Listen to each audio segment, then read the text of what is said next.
Zian Alif Alina, Haris, Indra, Kansa, Mutia Azhara, Naila, Zenifah. Tidak berangkat, kenapa tidak berangkat? Sakit. Oke, kita doakan sama-sama ya, semoga cepat sembuh. Amin. Sebelum kita belajar, kita nyanyi lagu nasionalisme dulu ya. Judulnya Garuda Pancasila. Kalian sudah tahu? Sudah. Ya, oke, semuanya berdiri.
Bisa terganggu jika lingkungan rusak atau makhluk hidup tertentu berkurang jumlahnya.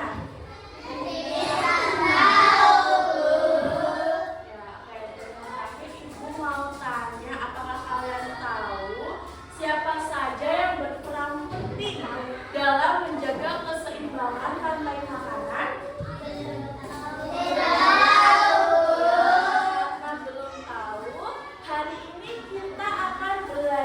Tentang materi memakan dan dimakan, yaitu rantai makanan. Nah, tujuannya apa kita belajar rantai makanan? Yaitu kita bisa mengetahui hubungan memakan dan dimakan serta peran produsen, konsumen, dan pengurai dalam rantai makanan yang benar.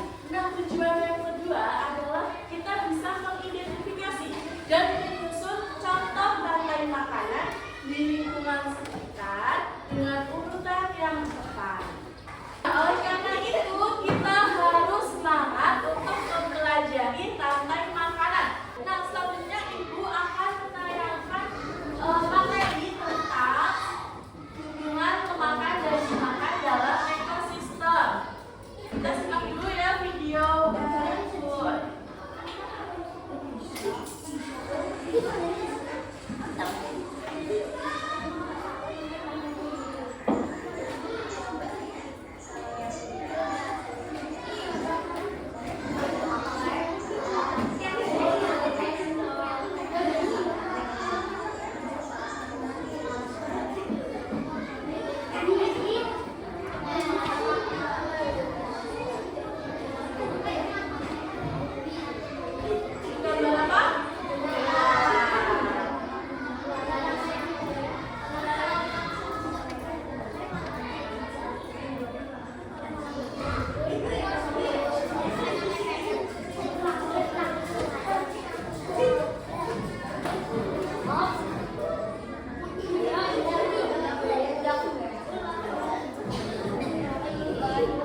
tadi sudah dilihat pada video yang ada di depan ya, bahwasanya ada petani yang membasmi belalang. Nah, itu termasuk jadi rantai makanannya itu tidak seimbang. Nah, selanjutnya Ibu akan menyampaikan materi ya.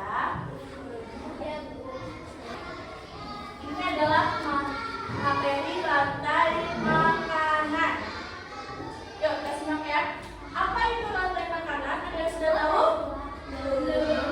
Ya, sudah ada ya. Jadi rantai makanan itu adalah sebuah peristiwa makan dan dimakan antara sesama makhluk hidup dengan urutan-urutan tertentu. Nah, itu contohnya. Ada ekosistem sawah. Padi dimakan tikus. Tikus dimakan ular. Ular dimakan beruang. Beruang mati. Jadi bangkainya itu diuraikan oleh jamur. Dan itu menjadi humus untuk menyuburkan tanaman. Nah, di samping juga ada contoh rantai makanan ekosistem laut. Ada fitoplankton dimakan zooplankton, zooplankton dimakan ikan kecil dimakan ikan besar dimakan paus. Nah, paus mati dan menjadi bangkai paus diuraikan. Nah, kalian sudah tahu fitoplankton dan zooplankton itu apa? Ya, oke. Jadi fitoplankton adalah plankton yang dapat memproduksi makanannya sendiri, alias plankton nabati atau tumbuh-tumbuhan. Nah, zooplankton adalah plankton yang bersifat hewani dan memiliki ukuran yang lebih besar daripada fitoplankton. Itu juga mengonsumsi fitoplankton. Nah, itu adalah rantai makanan di sungai atau di danau ya. Nah, rantai makanan di kebun juga ada seperti di gambar. Nah, setiap makhluk hidup dalam rantai makanan mempunyai perannya masing-masing. Ada yang sudah tahu perannya apa saja? Ya, 1. Produsen, 2. Konsumen, 3. Demonster. Ya, coba bilang lagi peran dalam rantai makanan apa saja? 1. Produsen, 2. Konsumen, 3. Demonster. Ya, oke. Nah, produsen adalah makhluk hidup yang dapat menghasilkan makanan sendiri dengan bantuan sinar matahari. Konsumen adalah makhluk hidup yang tidak dapat menghasilkan makanan sendiri. Mereka memakan produsen atau konsumen lain. Sedangkan dekomposer adalah organisme yang memakan organisme yang telah mati atau pengukuran. Apa? Pengukuran. Ya, dekomposer dapat menguraikan bangkai dan tumbuhan yang sudah mati. Lalu nutrisi yang terdapat di dalamnya akan digunakan oleh produsen atau tumbuhan sebagai sumber nutrisi. Nah, contoh pemula itu ada di jamur atau bakteri. Ya, sudah paham sampai sini? Ya, oke. Dari materi yang sudah Ibu sampaikan, tentunya kita perlu kontribusi ya untuk menjaga kelestarian lingkungan dan keberlangsungan rantai makanan, seperti tidak merusak tanaman, tidak membunuh hewan sembarangan, menjaga kebersihan lingkungan, serta menghargai ciptaan Allah. Ya, oke. Nah, selanjutnya Ibu akan membagi kalian menjadi 4 kelompok ya. Nah, karena kalian sudah membentuk kelompok, sekarang perwakilan kelompok maju ke depan untuk mengambil gunungan kertas. Yuk, boleh maju.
ini gambar apa ya? Oh, ini tuh gambar jamur ya. Jamur itu adalah apa tadi? Pengurai. Ya. Ada yang tanyakan lagi? Katak makan apa, Bu? Oke, katak itu memakan apa? Nah, ini kan udah ada rantai makanan ya. Nah, ini padi dimakan belalang, belalang dimakan katak. Berarti katak makan Belalang. sip. Lanjut. Coba sini dia menjawab. Oke. Berarti sudah selesai. Kalau sini sudah katakan? Ya, lagi ya. Ya, oke. Silakan ya. Ya, oke, sudah selesai semua? Sudah. Ya, oke, sip, sudah selesai semua ya. Nah, sekarang kita presentasi. Nah, kelompok mana yang mau presentasi? Saya, Bu. Oke, boleh maju.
harus mendengarkan instruksi dari ibu. Kalau ibu bilang sesungguhnya, nah berarti kalian lakukan yang sesungguhnya. Nah kalau ibu bilang sebaliknya, berarti kalian lakukan yang sebaliknya. Paham?